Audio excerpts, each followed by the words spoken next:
working in the corporate world, I end up using PowerPoint almost every day. And what always amazes me is that people that also use it every day still do things the old way. They don't create their own buttons to really speed up what they're doing. So as you'll see here, I have a lot of different buttons that are most of them are things I've created, or I should say added, not created, that PowerPoint that I like to use, which aren't the defaults in PowerPoint. And the great thing is it's very easy to add and delete these. First, let me give you an example of here. Let's say you were doing some drawing and you wanted these all three to line up, and we could sit here and nudge them and use the arrow keys and move them around. Or you could just highlight all three, and then we'll pick this one would line them up top, center, distribute them equally. Let's see if we were going to go align them to the left. Of course, we don't want to do that, so we'll hit undo. And then the other great thing is, let's say you group them. Now, when you use it, they're all one thing, and they'll stay together in that way. So, what else can you do?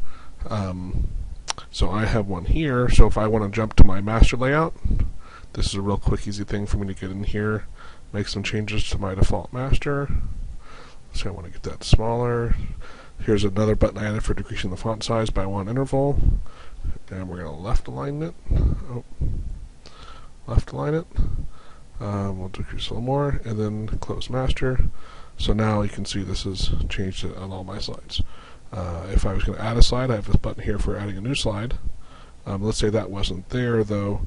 I also have one here that'll pull that up very quickly. Now let's go back to here in this slide. Let's say we did want to change the layout to this. Okay, get rid of that. And we got some text.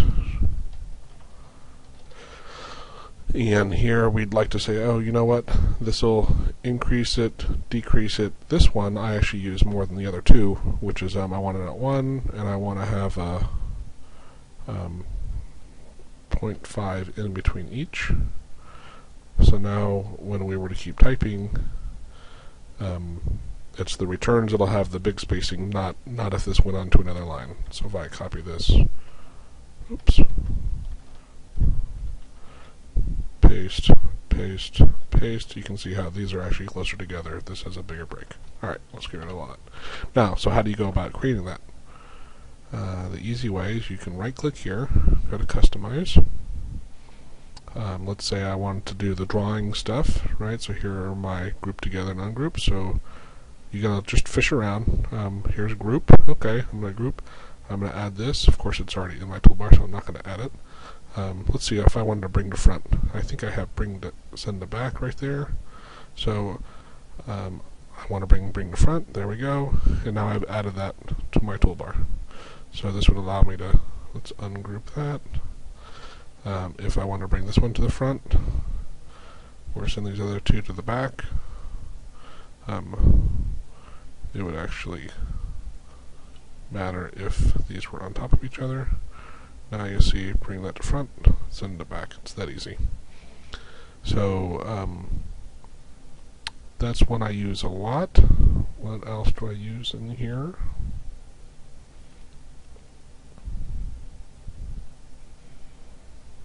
The paste special. So if we go on to customize to edit, and you scroll down here, here's paste special, so you can drag that right up in there. Because often I want to do a paste special and paste those different file or format. The other great one is these right clicks are also customizable.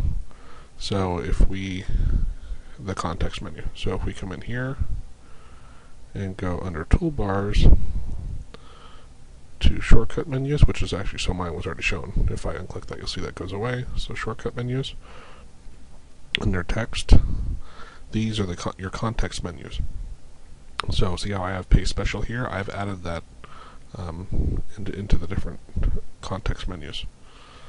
And that makes it very handy, so those things are where I want them. And I think that's about it. Thank you.